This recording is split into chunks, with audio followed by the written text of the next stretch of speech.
पादं भुजंगने सहविलास महामोह ग्राग्रासनेक कर्मणे विवेकाने जाने सुखपेत समाजासिक विले महासिद्धांताचे गुणरसिकत्व उकलिले लसेत भक्ते तरतर विरा भागवत तरो तया ज्ञानी शाती मलमतीने वंदन करो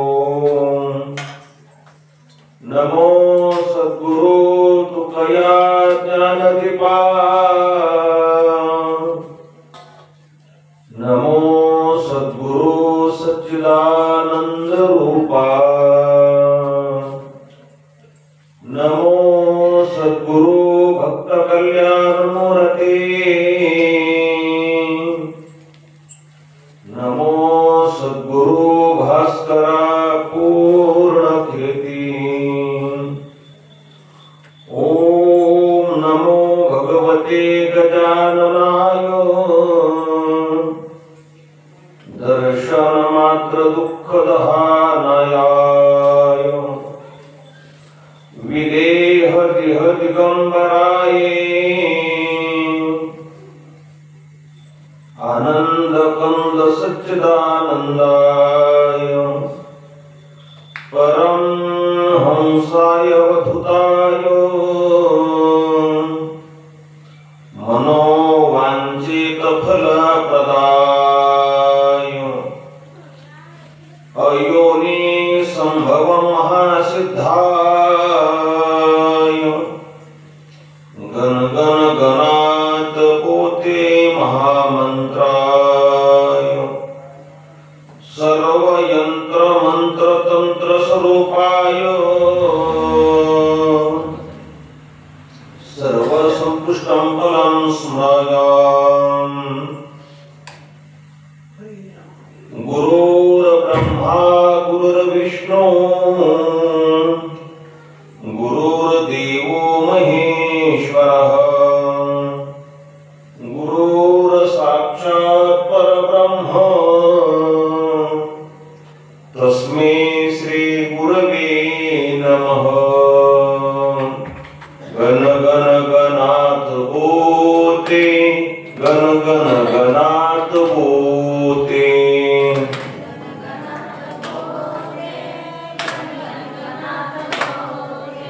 गण गण गणात बोते गण गण गणात बोते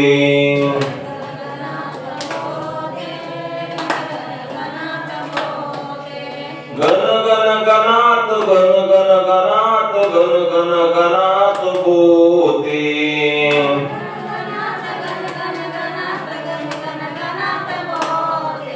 गण गण गणात गण गण गणात गण गण गणात बोते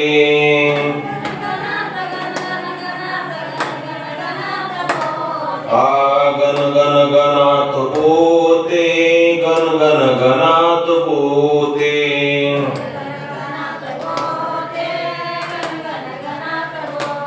आ गण गण गणात बोते गण गण गणात बोते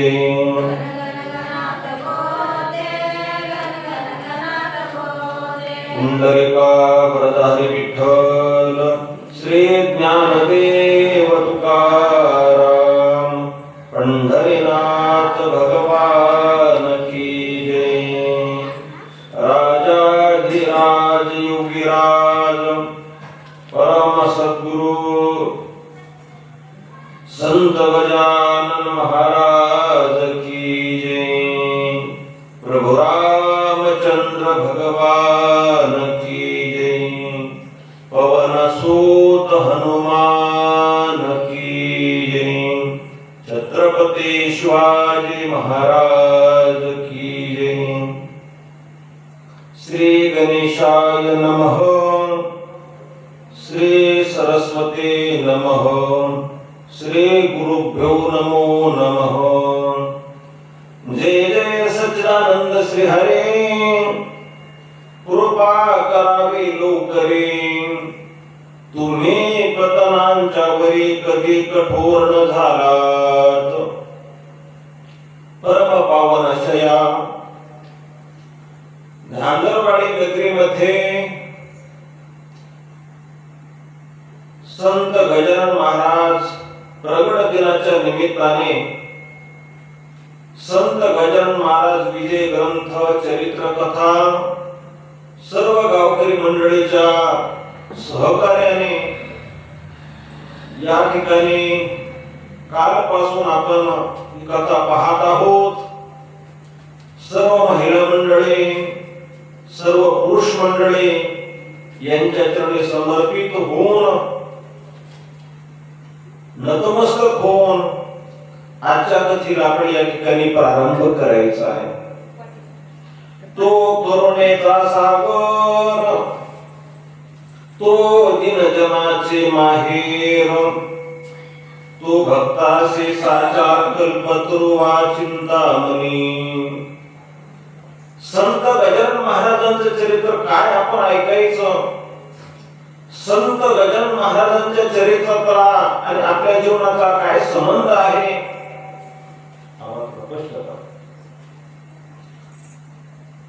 जीवाचं चरित्र काय का वाटत नाही आणि संतांचं चरित्र का ऐकावयाची गरज आहे. विचारू आपण परमात्म्याला. श्रीकृष्ण परमात्मा म्हणतात की मला देवाच्या चरित्रापेक्षाही संतांचं चरित्र मला फार आवडतं.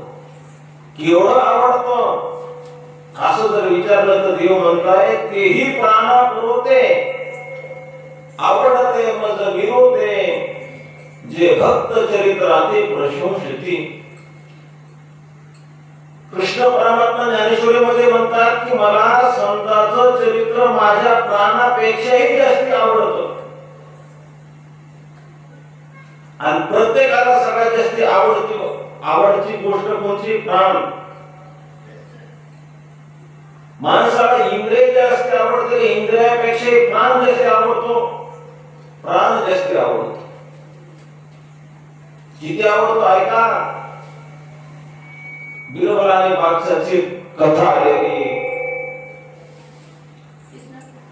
बिरबल आणि बादशाहच्या कथेमध्ये बिरबलाने सांगितलं की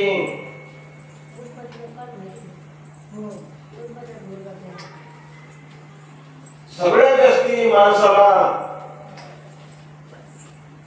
पुत्र पत्नी परिवारातले मंडळी आवडतात. तर बिरबलाने सांगितलं बिरबलाने सांगितलं की माणसाला सगळ्यात जास्त काय आवडतं. आपला जीव आवडतो. पण बादशाहने सांगितलं नाही प्रत्येकाला आपल्या परिवारातले माणसं आवडतात. बादशाहने सांगितलं बिरबला सिद्ध करून दाखव. त्या टायमाला बिरबलाने काय केलं. मला समोर 10 बाय 10चा एक हौद बांधला आणि हौद बांधल्याच्या नंतर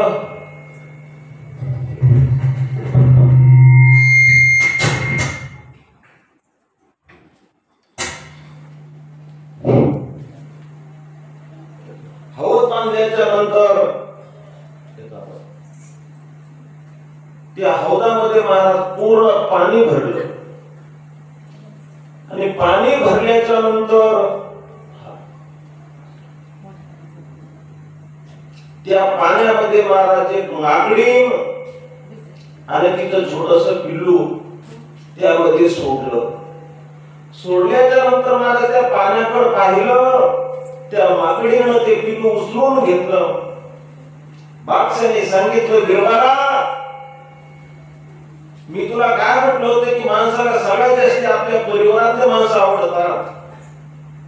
पण बिरबलाने सांगितलं जरा थांबा. आताच नाही कळणार थोडं थांबा. पाणी वाढू लागलं. गुडघ्याला पाणी राहू लागलं. गुडघ्याचं पाणी कमरापर्यंत आलं. त्या माकडीनं महाराज ते पिलू कमराचं महाराज खांद्यावर घेतलं. पुन्हा पाणी वाढू लागलं.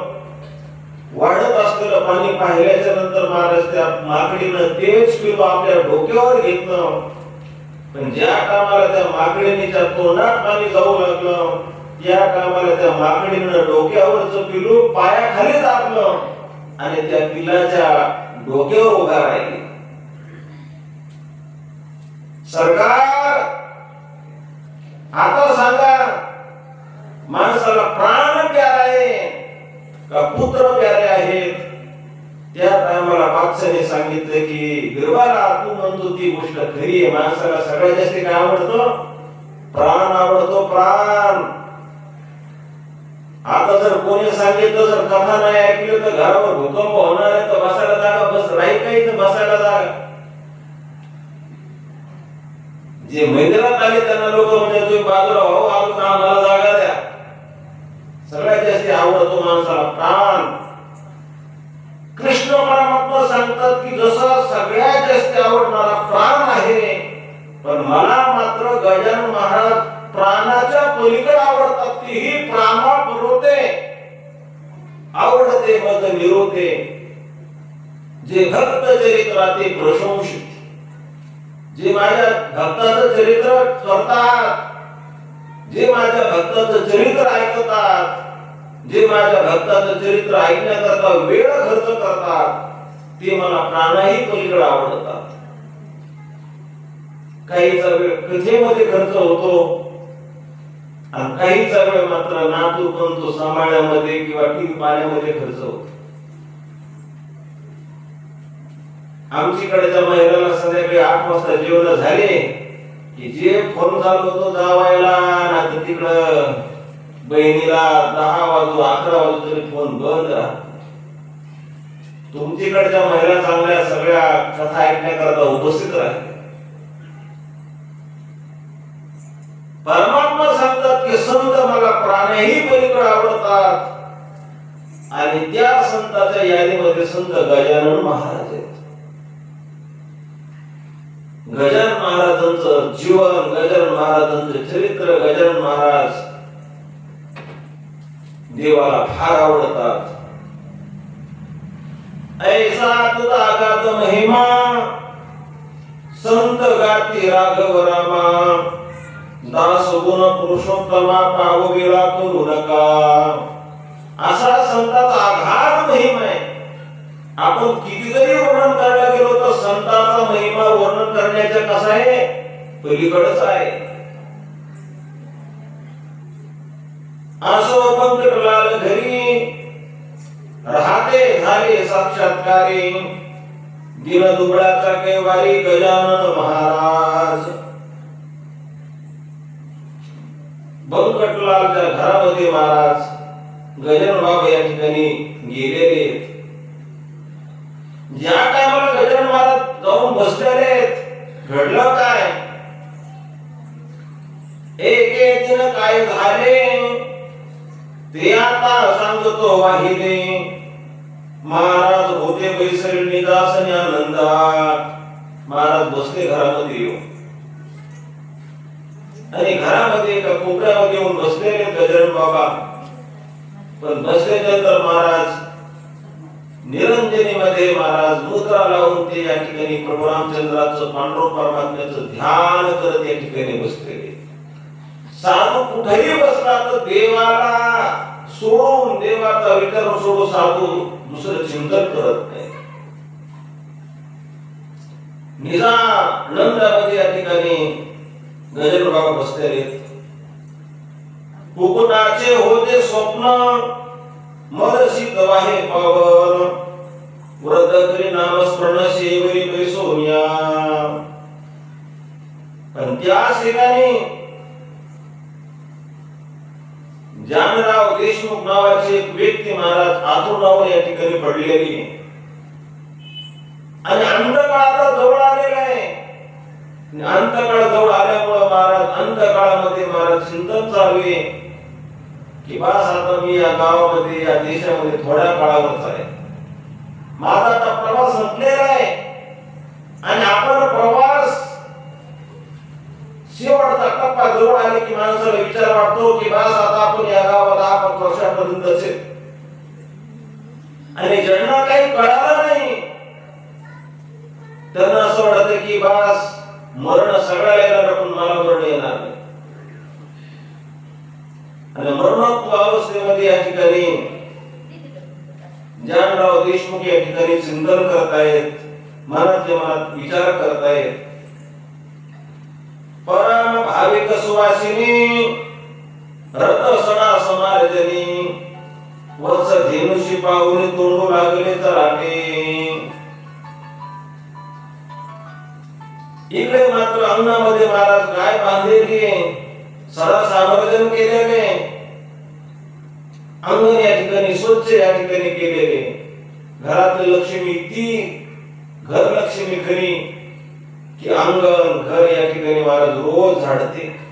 मी एक जणाच्या घरी गेलो आणि कवडाच्या पाठीमागे पाहिलं तर महाराज 2 टोपले पुंजा निघत. महाराज एवढा पुंजा कुठं? कवडाच्या पाठीमागे. मी विचारलं घर मालकीला का हो नाही हा एवढा पुंजा का साठवला? ते म्हणे रोजच काय महाराज, रोजच झाडायचं, रोजच पुन्हा तो पुंजा भरायचा, त्याच्यापेक्षा 2 महिन्याला एकदाच भरून टाकायचं.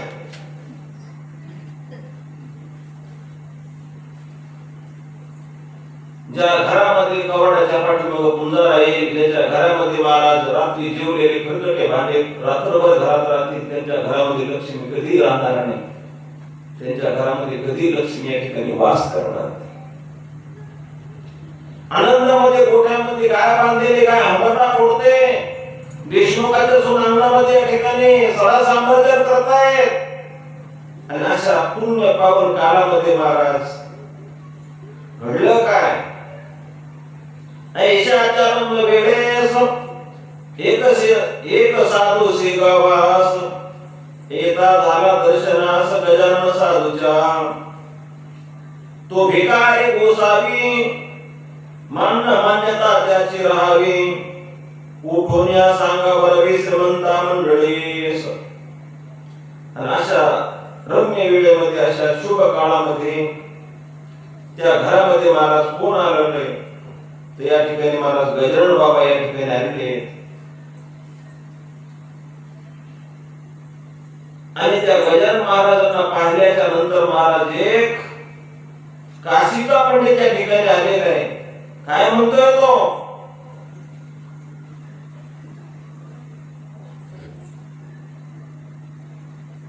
भगवे चिंद डोक्यास झोळे वाम बगलेश होते एक निसव्यास फाटकीच लंगोटी. ज्या कामाला स्वरूप पाहिलं झालं काय?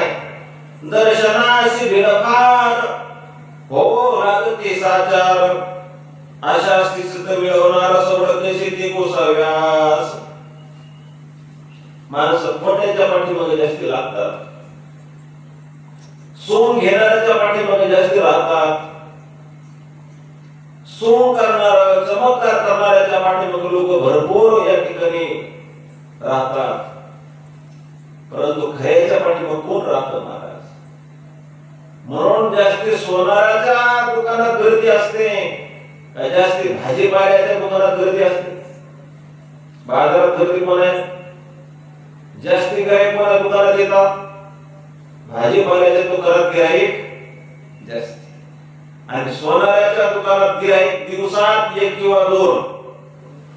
पण एक जरी गिराईक आलं सोन्याच्या दुकानात, भाजीपाल्यावाल्याने जेवढी कमाई केली त्यो 10-100 गिराईकातली जी मिळकत कमवतो, तर सोनार एका गिराईकावर तेवढी मिळकत कमवतो. आणि मग गजानन बाबावर कोण पाहतो महाराज? सगळेजण महाराज त्या संन्यासीच्या पाठीमागं, त्याच्या पाठीमागे सगळेजण या ठिकाणी धावतात. समर्थांचा लौकिक भला मी काशी ऐकला. आवडीने नवस केला भाग स्वामी सर्परानाचा. तो मम हेतू मनात जीवने जाया पायतेत. या श्रीमान मंडळीत माझ्या नवसाचं पुनपुरी. तो काशीचा पंडित म्हणतो मी या गजानन महाराजांचा महिमा काशीमध्ये ऐकलेला अहो एवढ्या लांब मी गजानन महाराजांची कीर्ती ऐकली आणि तुम्ही तुमच्या शेगावमध्ये असं सुद्धा तुम्ही गजानन महाराजाला तुम्हाला कळाले नाही, कळत नाही हो. का कळत नाही त्याचं कारण असे, गाईच्या काशीला महाराज गोचड असतो, 24 घंटे महाराज गाईच्या काशी संग राहतो, परंतु रोज काय सेवन करतो, रक्त शोषण करतो. आणि गाईचं वासरू 5 मिनिटे या ठिकाणी गाईचा संबंध येतो, पण ते काय सेवन करतं, दूध सेवन करतं.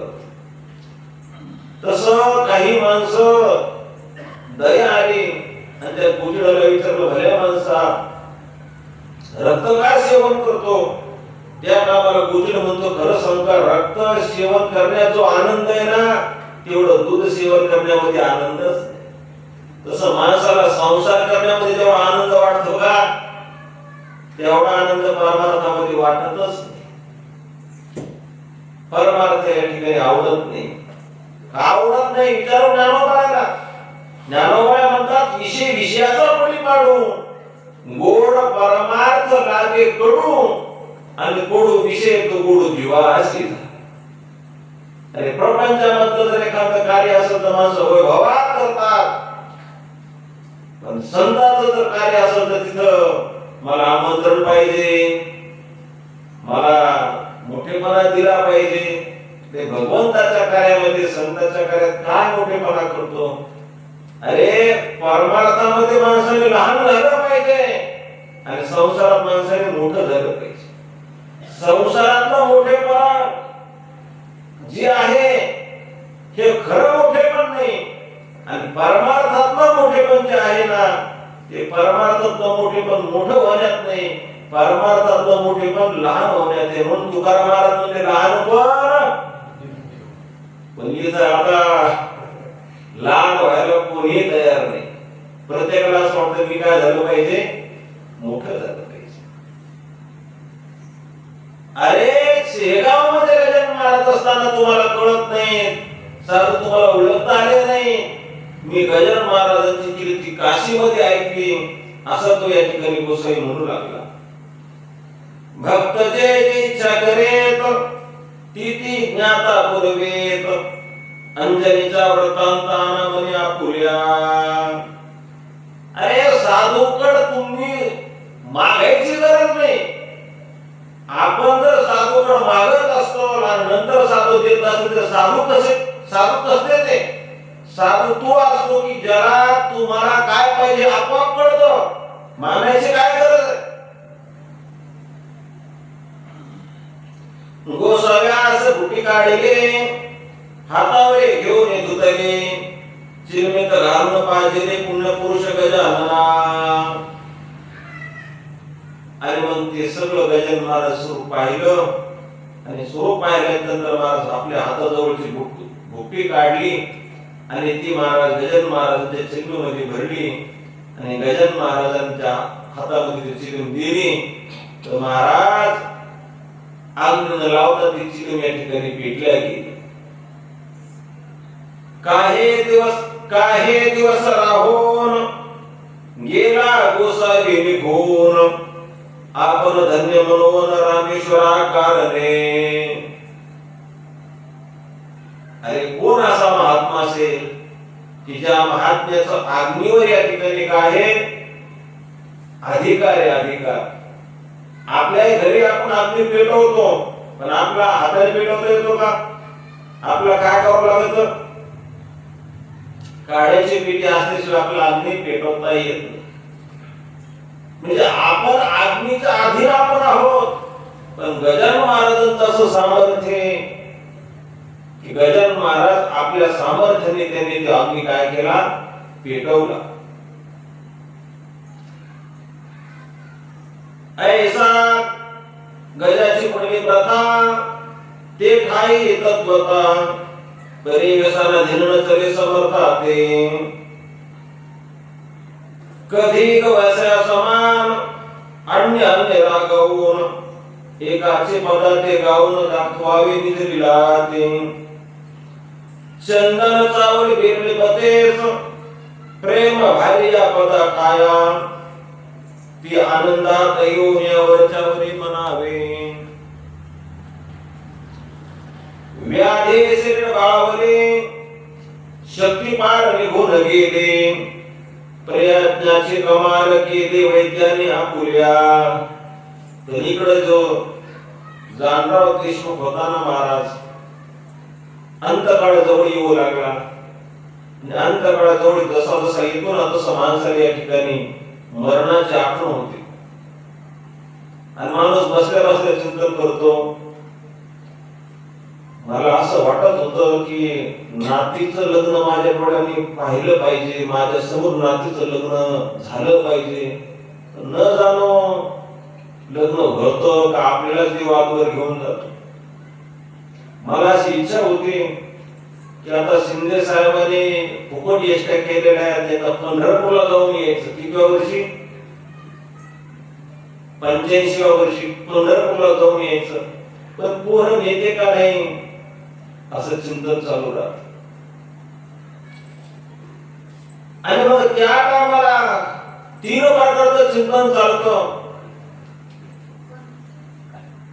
मी जन्माला आलो जन्माला येऊन मी कधी पंढरपूरला गेलो नाही मी जन्माला आलो मी पैठण पाहिलं नाही आणि काही करा पोरांनो मला एकदा पैठणला घेऊन जा माझी इच्छा आहे आता एकदा तरी मरणाच्या अगोदर मला पंढरपूरचा पांडुरंग परमात्मा पाहायचा पोरं म्हणे बस करा आता जेव्हा चांगलं शरीर होतं त्या कामाला एकही जत्रा सोडली नाही आणि आता इच्छा झाली तुम्हाला पंढरपूरची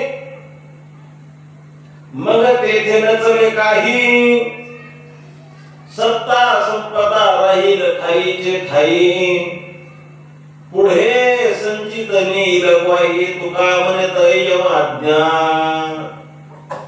आणि मग त्या कामाला काही जरी आठवण झाली तर संसार आठवतो आणि मग महाराज माणसाला वेदना होतात वेदना कोणी असू द्या गरीब असू द्या श्रीमंत असू द्या अंतकाळाच्या कामाला त्याला ह्या गोष्टी घडणार म्हणजे घडणार तो 3 प्रकारचं चिंतन करतो देहाच्या संबंधाने असणारे जे मंडळे त्यांचं चिंतन करतो आणि दुसरं चिंतन करतो की आता हे सगळं सोडून मला निघून जायचे ज्या हाताने मी घर बांधलं त्या घरातून आता मला निघून जायचंय आणि तिसरं चिंतन चालू असतं मला जीवाचं आणि शरीराचं अंतकाळ पहा किती कठीण असतो म्हातारपण पहा किती कठीण असतं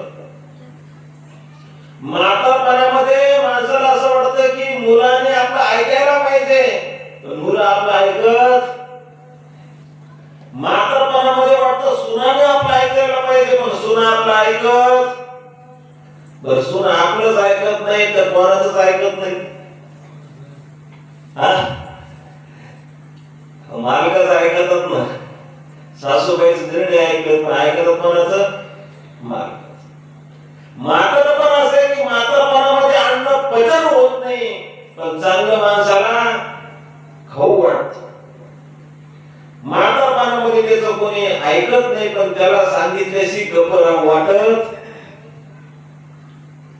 शेवटी महाराज देह म्हणतो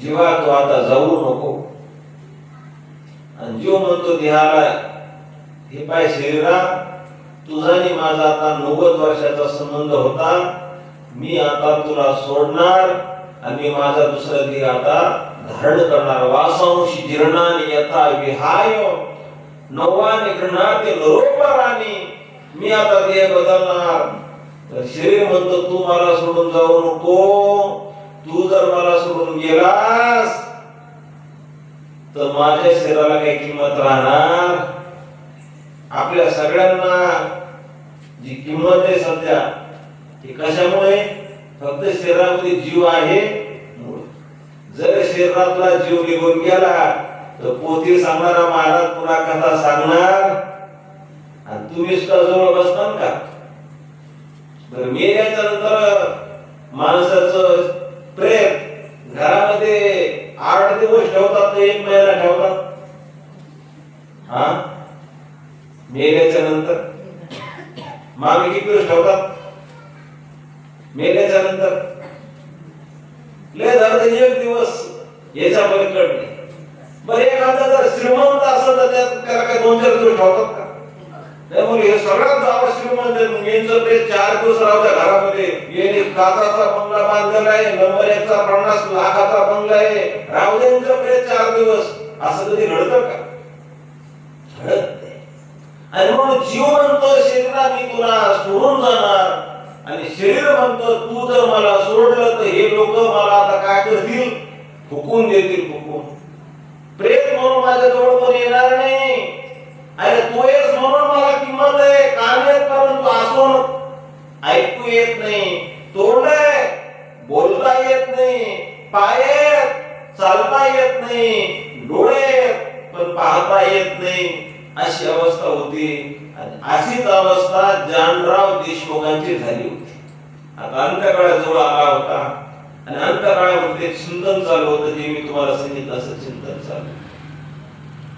चिंतन करता करता करता महाराज गजानन बाबाला दया आली, आणि गजानन बाबाला दया आल्यानंतर गजानन बाबा महाराज त्यांच्याकडे गेले. हे पहा, साधूकडे आपण जाऊ नये, साधूने आपल्याकडे आलं पाहिजे, साधूने आपल्याकडे आलं पाहिजे, आपल्याशी योग्यता केली पाहिजे. माझ्या तुकोबराकडे साधू आले, माझ्या ज्ञानोबराकडे साधू आले, साधूकडं आपल्याकडे यावं वाटलं पाहिजे. साधू ऐसा कर घरावे राम, तू घर अंतकरण रूपी असं तयार कर की तुझ्या घराकडे या ठिकाणी साधूला यावं असं वाटलं पाहिजे. असं माणसाने घर तयार केलं पाहिजे. बंकटला आलं म्हणे त्यावरी ही गोष्ट माझ्या करी, तुम्ही तीर्थ मोही अमृत होई वाटे जाणवा. अंतकाळामध्ये सगळ्या वेदना महाराज जानराव देशमुखांनी महाराज बंकटलालांच्या कानावर सांगितल्या. म्हातारपणामध्ये सुद्धा काही ना काही एखादा माणसाचा मित्र असला पाहिजे. आणि मग बंकटलालांनी सांगितले की तुला आता या वेदनेतून मुक्त करणाऱ्या या शेगावामध्ये होतं एकच महात्मा आहे, त्याचं नाव कोण आहे? गजानन महाराज. पण ते काय तुमच्या आमच्या मनावर येतील का? अरे साधूला आणण्याकरता साधूला अगोदर प्रसन्नता करून घ्यावं लागेल तर साधू येतात. मला सांगा, आपल्या गावामध्ये एखादा 1 लाख रुपये दिल्याच्या नंतर कीर्तनकार आणता येईल, 50,000 रुपये दिल्यावर 15 करून कीर्तनकार आणता येईल का? नाही आणता येणार. पैसे जास्त दिल्यावर आणता येईल, पण हराम बाबा सारखा साधू आणायचं तर पैशाने जमणार का? एखादा गेला आणि म्हणले बाबा तुम्हाला आम्ही आणतो, त्याच्या भक्ताला सांगितलं मी 1 लाख रुपये देतो. अरे बाबा म्हणते किंवा भक्त म्हणते 1 लाख नाही, तुम्ही तर पैशाचा डोंगर जरी टाकला तर आम्ही येणार. आणि म्हणून पैशाने महाराज आणता येईल, पैशाने गायक आणता येईल, पैशाने वादक आणता येईल, पैशाने पुढारी आणता येतील, पण साधू मात्र आणता येणार. बंकटलाल म्हणतात देशमुख गजानन बाबाला आणायचंय, आणि गजानन बाबाला आणणं आपल्या हातचं काम नाही. आपण तिथं या ठिकाणी काही करू शकत नाही. जर त्यांच्या मनात जर आलं आणि त्यांना जर दया आली आपली तर ते निश्चित आपल्याकडे आल्याशी राहणार नाही. साधूला दया यावं लागते महाराज. तुकाराम महाराजाला दया आली आपली, ज्ञानोबाला दया आली, आणि म्हणून त्यांनी आपल्याला हा मार्ग दाखवला. आपली दया संताला यायला पाहिजे. समर्थ तो कवित्यमान तीर्थ पाहिजे नेऊन, जाण कारण घरा गजाशी बंद झाली. आणि मग बंकटलालजी गेलेले, आणि बंकटलालजी गेल्यानंतर महाराज गेले आणि गजानन महाराज नमस्कार केला. श्री संतांचे माथा चरणावरी आणि साष्टांग हे करी दंडवत. आपला साधू कळत नाही, आपलं वाटतं जसे कपडे घातले म्हणजे ते सगळ्याला आपण सारखंच धरतो. सगळ्या महिला सारखं लग्नाला गेलं धरलं नाही पाहिजे. त्याच्यामध्ये नवरदेवाची जर आई असेल तर त्यांना कोणता मान असतो तो? वरमाईन काय? पुन्हा त्यांना जेवण वेगळं असतं. त्यांना जेवायला ताटा असतात आणि त्यांना जेवण्या घेऊ घालण्याकरता तिकडच्या कोण असतात? नवरीकडच्या वरमायाच असतात. बरं निष्ठा जेवण असतं का पुन्हा काही बक्षीस बी असतं? अरे महिला सगळ्याच आहेत, पण लग्नामध्ये महाराज वरमाय जर असेल तर त्यांना विशेष मान असतो. तसं महाराज सगळेच आहेत, साधू सगळे दिसत असतील, परंतु महात्मा त्याच्यापेक्षा अधिकार त्याचा वेगळा असतो. साधूला जवळ गेलेले आणि बंकटलालची जवळ जाऊन बसल्याच्या नंतर गजानन बाबा बंकटलालजीकडे पाहतात आणि पाहिल्याच्या नंतर मनात हसतात. अरे गजानन महाराजाला कळालं की हा माझ्याकडे कशा करता आलेला आहे, याचा मित्र आजारी पडलेला आहे आणि याच्या मित्राला आता अंतकाळाच्या शेवटच्या वेदना या ठिकाणी चालू झालेल्या, घशामध्ये घरघर चालू आहे आणि एखाद्याच्या घशामध्ये घरघर चालू झाली तर घरातले किंवा परिवारातले किंवा जवळचे लोक म्हणतात बास आता हे 24 घंट्याचे आता यांना कधी देवाच्या आज्ञा होईल सांगता येत. अरे गजानन महाराजांनी त्या टायमाला बंकटलाल तिकडे पाहिलं. गजानन महाराज या ठिकाणी हसतायत आणि हसता हसता मध्ये महाराजाजवळ तांब्या होता. त्या तांब्याला स्पर्श केला आणि गजानन महाराजांना हे पाणी पाजा. बंकटलालजीनं महाराज तो तांब्या घेतलेला आहे आणि तांब्या घेतल्यानंतर महाराज ते पाणी घेऊन जानराव देशमुखांच्या घराजवळ आलेले आहेत आणि घरातल्या मंडळीला पाहिलं महाराज तर सगळ्यांना आनंद झाला. आणि ज्या टायमाला जानराव देशमुखांना ते पाणी पिण्याकरता दिलं ते पाणी नव्हतं महाराज, तर ते गजानन महाराजचा स्पर्श झाल्यामुळे ते तीर्थ तयार झालं. काय झालं? ते तीर्थ तयार झालं आणि ते तीर्थ पिण्याकरता ज्या टायमाला दिलं त्या टायमाला जानराव देशमुखांच्या गळ्याची घरघर महाराज काय झाली? नष्ट झाली. पाणी वेगळं आणि तीर्थ वेगळं. रोज आपण पितो ते पाणी आहे, पण रोज पाणी पिऊन बी रोज स्नान करून बी आपले शरीर पवित्र होत.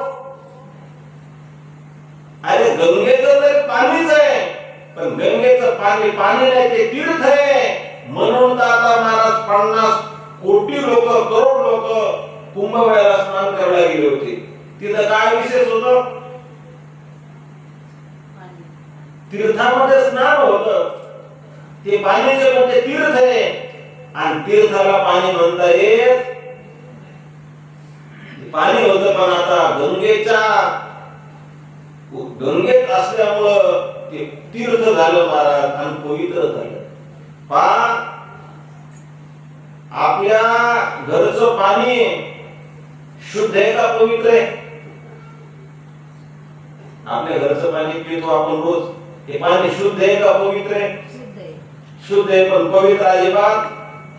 आता बिसलरीचं पाणी शुद्ध आहे म्हणून आणले नाही, परंतु एखादं समजा गोदावरी नदी आहे तर त्या गोदावरी नदीचं पाणी शुद्ध आहे का पवित्र आहे? पण शुद्ध असतं तर पैठणच्या लोकांनी ते गंगेचं पाणी प्यायला पाहिजे होतं, पण पिते का? ते पित नाही. गंगेचं पाणी अशुद्ध आहे पण पवित्र आहे. पण जर हरिद्वारची किंवा प्रयागराजची गंगा आहे ना महाराज, तिचं पाणीही पवित्र आहे आणि ते पाणी शुद्ध सुद्धा आहे. गंगेचं जर पाणी आणलं आणि आपल्या धांदरवाडीमध्ये 10 वर्ष जरी ठेवलं तर त्या पाण्यामध्ये शेवाळ होत नाही. एवढं सामर्थ्य पण पाण्यामध्ये, गंगेच्या पाण्यामध्ये. आणि असं गंगेचं पवित्र तीर्थ, त्या तीर्थाप्रमाणे महाराज माझ्या गजानन बाबाचं ते तीर्थ देशमुखांना ज्या टायमाला पाजलं त्या टायमाला महाराज त्यांची खरतर या ठिकाणी बंद झाली. त्याचा आजार झाल्यावर मृत्यू येतो अखेर, त्या मृत्यूचा परिहार करिता येत औषधाने. ऐसा वैद्य भेटल्यास आदे भौतिकाचा होय नाश, तैसे आदि विकास नवसास घालविते. असा एखादा वैद्य भेटला पाहिजे, एखादा असा डॉक्टर भेटला पाहिजे की त्याने आपल्या शरीराचा रोग या ठिकाणी नष्ट केला पाहिजे. गजानन महाराज म्हणतात, अरे शरीराचा रोग तर कोणी नष्ट करेल, शरीराचा रोग तर एखाद्या टायमाला डॉक्टर सुद्धा नष्ट करतो, पण खरा जो रोग आहे ना महाराज जन्म मरणाचा, हा रोग मात्र संताशिवाय साधूशिवाय कोणी नष्ट करू शकत. आता एखाद्या टायमाला आपला जर आजार झाला, आपण सिंदखेड राजाला गेलो, चांगला डॉक्टर कोणता आहे तिथं जरा काळात गेला मस्के. आता एखादा जर शरीराचा रोग झाला तर ते मस्के डॉक्टर नीट करतील, पण जन्म मरणाचा रोग करू शकतील का? पण एखादा संत महापुरुष असेल तर संत महापुरुष काय करतात, आपल्याला जन्म मरणाचा रोग या ठिकाणी नष्ट करतात. तीर्थ देशमुख बरा झाला, परे स्वामी सपेच गेला. त्याने मनाशी विचार केला, तो एका येणे रीती. अरे डॉक्टर कडे गेल्याच्या नंतर सुद्धा आपला रोग नष्ट नाही होईल, पण रोग नाही होण्याकरता जे पथ्य सांगितलं ना, ते पथ्य माणसाने नीट पाळलं पाहिजे. पण माणसं कुठे तार्किक बुद्धी करतात, चांगल्या माणसाचं लोक ऐकत नाही, डॉक्टरने सल्ला सांगितला नीट ऐकत नाही, तिथे तर्क बुद्धी लावतात. एक जण गेला डॉक्टरकडे, मस्के डॉक्टरकडे गेला सिंदखेड राजाला. डॉक्टर साहेबांनी सांगितलं हे औषध घे आणि दुधाबरोबर औषध घे. बाहेर आल्याच्या नंतर महाराज दवाखान्याच्या समोर उभा राहिला आणि विचार करू लागला, म्हणजे डॉक्टर साहेबांनी सांगितलं औषध दुधाबरोबर घ्यायचं, पण गाईच्या दुधाबरोबर घ्यायचं का म्हशीच्या दुधाबरोबर घ्यायचं का शिळेच्या दुधाबरोबर घ्यायचं, हे कुठं सांगितलं डॉक्टर साहेबांनी. पुन्हा मध्ये गेला, ओ डॉक्टर साहेब औषध घ्यायचं सांगितलं, परंतु गाईच्या दुधासंग घ्यायचं का म्हशीचं सांगितलं हे नाही ना सांगितलं. डॉक्टरने सांगितलं गाईच्या दुधासंग घे. आला पुन्हा दवाखान्याच्या बाहेर, पुन्हा विचार करू लागला, गाईच्या दुधात घ्यायचं, पण आता पांढऱ्या गाईच्या दुधामध्ये घ्यायचं का काळ्या गाईच्या दुधामध्ये घ्यायचं का तांबड्या गाईच्या दुधामध्ये घ्यायचं, हे कुठं डॉक्टरने सांगितलं. पुन्हा गेला आतमध्ये, ओ मस्के डॉक्टर साहेब तुम्ही गाईच्या दुधामध्ये घ्यायचं सांगितलं, पण गाईचा कलर कुठं सांगितलं तुम्ही.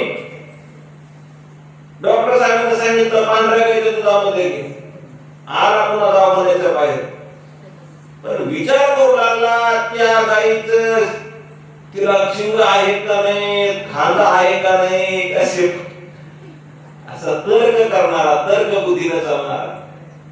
तर्क बुद्धी परमार्थामध्ये चालत नाही. परमार्थामध्ये महाराज शुद्ध बुद्धी लागते, शुद्ध भक्तीपूर्वक बुद्धी लागते. तो गोवऱ्या म्हणतात, तार्किकाचा टाका संग पांडुरंग स्मरावो. साधूंना सांगितलं ना, तिथं तार्किक बुद्धी या ठिकाणी लावायची नाही.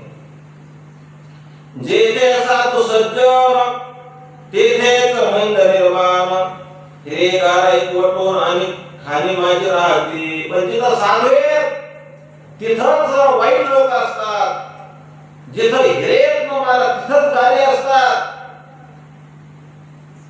जिथं महाराज ज्या खाणीतून हिरे तयार होतात तिथं चिखल तयार होतो, पण दोन्हीचा फरक कळत नाही. पृथ्वीच्या पोटी हिरागार पोटी पृथ्वीमध्ये हिऱ्याची निर्मिती आहे आणि पृथ्वीमधून चिखलाची निर्मिती आहे. एखादा म्हणला, ओ 1 किलो तुम्हाला चिखल देतो, 1 हिरा देता का मला? 1 किलो चिखलामध्ये हिरा घेता येईल का? नाही घेता येणार. दुधाची अंगे निघे ताकलोने, दुधामधून ताकही निघत आणि दुधामधून तुपही निघत. पण एखादी जर राज्य म्हणली मी तुला 1 लिटर भर ताक देते, तू मला पावशेरच तूप दे, जमन का? देव म्हणे देणार नाही. आकाशाच्या अंगी हिरा तारांगणे, आकाशामध्ये चांदणे बी येतात आणि आकाशामध्ये चंद्र बी आहे, पण चांदण्या चंद्राच्या बरोबर शकतील का? तसं गजानन महाराज बी शेगाव मध्ये आणि तुमच्या आमच्या सामान्य लोकही शेगाव मध्ये, पण आपल्यासारखे माणसं गजानन बाबाची बरोबरी करू शकत नाही. गाळते गाळचे राही, पाया खाली तुडविले जाई, ऐशी स्थिती कधी नाहीये अमोलिक हिराची. अरे गाळा गाळाच असतात, त्याच्यावर लोक पाय देऊन पुढे चालतात, पण हिऱ्यावर कोणी पाय देत? ऐसा लोकात सांगत असे, आपल्या सौकारास करीत असे, त्या धनाच्या नावाचे माळ विठोबा घोटाळ. परस्त काही मंडळे शेगावे दर्शन आली, ती मूर्ती होती निजलेली समर्थाची शेगेवरी. पुढे या ठिकाणी महाराज गजानन महाराज शेगेवर या ठिकाणी महाराज पोहोडलेले येतं आणि काही मंडळी महाराज शेगाव मध्ये आलेली. हिया कुणाचा होईल सांगे करण्या समर्थांना, मंडळीस होती त्वरा पुढे जाण्यासी. जवळ या ठिकाणी महाराज झोपलेले आणि काही रस्त्याने माणसं जाऊ लागली. रस्त्याने जात असताना त्याच्यामध्ये कोण होतो ते कुजबुज करू लागले, विठोबाला विनवत झाले. विठोबा आम्हा पाहिता गेले येतो आताच परगावा. विठोबा त्यामध्ये एक जण होता आणि ते एकूण एकाला चर्चा करू लागले, अरे इथे कोणतरी गजानन महाराज आहे तो. आणि दुसरा म्हणला ते गेले गाव सोडून. काही माणसं चांगल्या कामामध्ये फाटले फाडतात, चांगले काम त्यांना आवडत नाही आणि लोकाला चांगल्या कामामध्ये महाराज विरोध करणं फार महत्वाचं वाटतं. ज्ञानोबाला सुद्धा लोकांनी विरोध केला, तुकोबराला विरोध केला, तुम्हाला आम्हाला त्याच्यात काय नव्हते महाराज. आणि म्हणजे एक जण विचारलं आपण चाललो जाता जाता दर्शन तरी घेऊ. योगाने आपण रस्त्याने चाललो आणि शेजारी गजानन महाराज होते. दुसरा म्हणला नाही नाही इथे काही महाराज नाहीत, म्हणजे निघून गेले. त्याचे दर्शन घेतल्या विना आमचा पाय निघेना, हे अवघड काम होईना, तुझ्या वाचून ठाई. पण काही म्हणले आमचा पायच पुढे उडलं हो, महाराजांचं दर्शन घेऊनच आता आपला पुढे जावं वाटतं. ऐशेच्या स्तुतीने विठोबा फुगून गेला म्हणे, त्याचे जाऊन तक्षणी महाराजाशी उठविले. आणि तेवढ्यामध्ये विठोबा नावाचा होता का, तो त्या मित्रांना पाहिल्याच्या नंतर जवळ त्याला दया आली आणि दया आल्यानंतर तो जवळ गेला आणि महाराजांना उठवलं आणि सांगितलं की आता महाराजांचं दर्शन घ्या. ऐसा मंडळेस काम झाले, परे संकट उडवले, घाटोळ विठोबावरी भरे कर्म जैसे तैसे फल हे. पण तेवढ्यामध्ये महाराज विठोबावर संकट कोसळलं. कशामुळे संकट कोसळलं? कर्म धर्मामुळे. तुमचं आमचं जे जीवन आहे ना, आपण सगळे प्रपंच आहोत आणि प्रपंचामध्ये प्रपंच करत असताना जसं आपलं प्रारब्ध असेल तसं प्रत्येकाला या ठिकाणी काय करावं लागतं? कर्म भोगावं लागतं. समर्थाच्या हाती काठी एक होती भली मोठी, तीच त्याने घातली पाठी विठोबा माळ्यांच्या की. आणि मग तेवढ्यामध्ये महाराज दर्शन घेता घेता गजानन बाबाजवळ काठी होती आणि जसं दर्शन घेतलं तसंच महाराजांनी काठी त्यांच्या पाठीवर या ठिकाणी मारली. मन ते बेटा माजून गेला, आमच्या स्थिती विसरला, या लुच्याचा आरंभ गेला उघड उघड व्यापार की. आणि सांगितलं की तू या ठिकाणी तुझ्या मनामध्ये श्रद्धा राहिली नाही, अभिमान या ठिकाणी जागा झाला. त्या घुमाऱ्याचे बक्षीस घेणे देतो तुझा वास, तुझो केला कुपेस होईल प्रभूच्या पराधे. खरे जे असतील संत ते ऐसेच करीतात, ढोंगी मात्र जातात आशाच्या करामध्ये. म्हणजे खरा साधू असतो तो एक घाव दोन खोट्या माणसाला खऱ्या माणसाला कुठं सहन होत. आणि समाज असा आहे महाराज, समाज खऱ्या साधूला त्रास दिल्याशी राहत नाही. ये वही समाज है, मेरा को राजस्थान छोड़ना पड़ा, जहर पीना पड़ा. ये वही समाज है, महावीरों के कानों में कीड़े ठोक दिए गए. ये वही समाज है, गौतम बुद्ध के पीछे राक्षसी लोगों को दौड़ा गया. ये वही समाज है, संत ज्ञानेश्वर महाराज को भिक्षा न दी गई. ये वही समाज है जिन्होंने संत तुकाराम जी को गाली दी. या मोठमोठ्या संतांना महाराज समाजाने त्रास दिला तर तुमचं आमचं काय गुण नसतं. परमार्थाला कोणी माणसं लागले की लोक त्याला नाव ठेवतात. पोथी ऐकायला महिला मंडळ आले तरी सुद्धा गणितल्या काही महिला नाव ठेवतात. काय कृष्ण टीव्हीला सिरियल आहे आणि चालल्या पण बाबाचं चरित्र ऐकायला त्याच्यापेक्षा कृष्ण मालिका पाहावा नाव. परमार्थ करणाऱ्या माणसाला लोक नाव ठेवतात. तुकाराम महाराज म्हणले अरे भुंके ते भुंकू द्यावे, भुकणारे कुत्र भुकतच राहत असतो, आपण त्याचा विचार करू नये. पतिव्रतेचे शेजार कसबीनचा कापटणार, सोन्याप्रती अलंकार काय शोभती कथल्याते.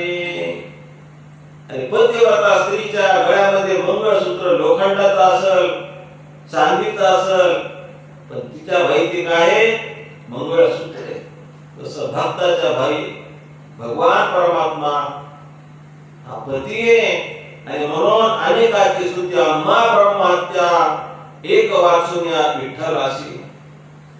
ऐसा मनाशी समजून त्या विषयी धरिती मौन, जेवे निवडंगा लागून स्थान भूमी देत हो.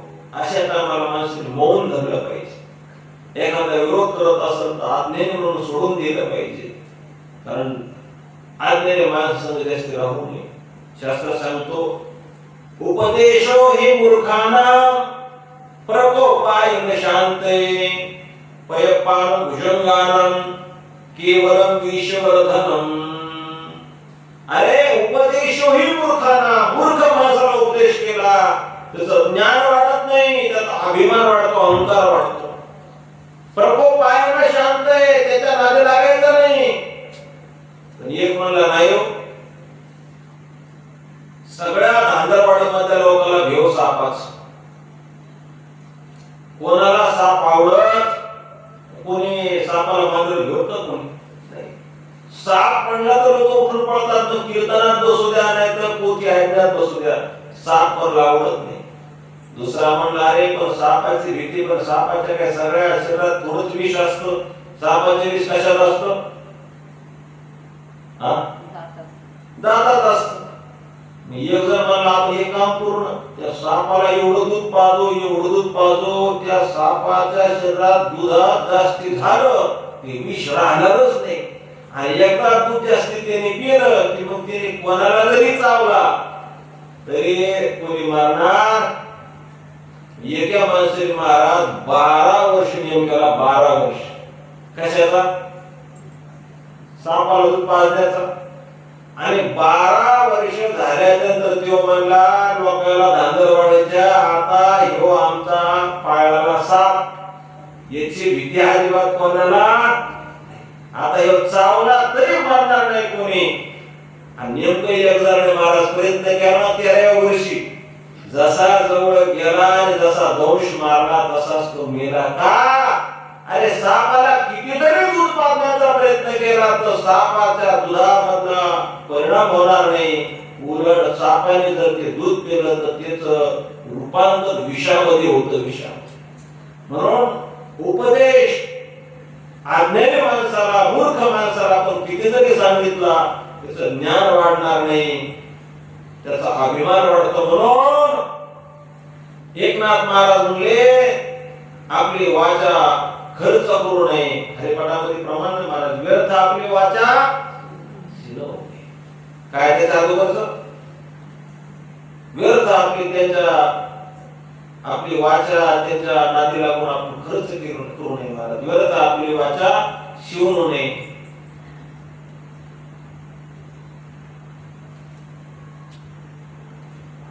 नामाविर मुख सर्पाचे ते बेर. जिथं नाम मुखामध्ये देवाचं नाव येत नाही, भक्ती नाही, श्रद्धा नाही, तिथे आपली वाचा खर्च करायची नाही. नशीब विठोबा घाटोळाचे अति अखंड होते साचे. पायाला गुण साधूचे देवे दूर दैन्य दूर झाले. ऐसे न कोणी करावे बैसो नैची तिगार गोटे. वा मागितले करुण ते काम घेऊन पासून हा दास गुण विरचित. श्री गजानन विजय ग्रंथ तारक होतो भवाप्तीत. अवघा भोगा कारणे हरिहरार्पण वस्तू. कुंडलिका वृत हरी विठ्ठल. श्री ज्ञानदेव